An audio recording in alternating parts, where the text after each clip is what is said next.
পুলিশের এই চক্রান্তে ব্যথিত এবং দুঃখিত বলে জানালেন সন্তোষ মিত্র স্কয়ার পুজো কমিটির অন্যতম উদ্যোক্তা সজল ঘোষ। তিনি বলেন, পুলিশ বাধা দিলে মণ্ডপের লাইট অ্যান্ড সাউন্ড শো বন্ধ করা হবে, তবে তার বিচার করবেন বাংলার জনগণ।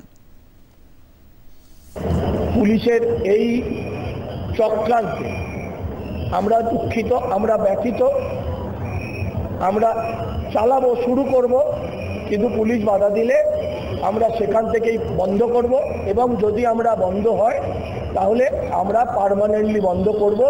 মানুষ তার বিচার করবেন। মানুষের কাছেই এই আবেদন রাখলাম।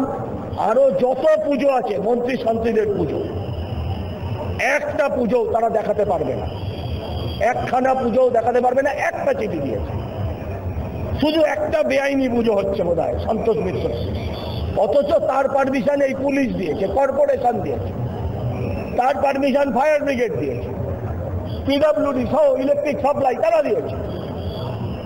আমাদের থেকে ইলেকট্রিক সাপ্লাইকে ট্যাক্স পেয়ার আর বোধহয় কোনো বেশি কেউ নেই।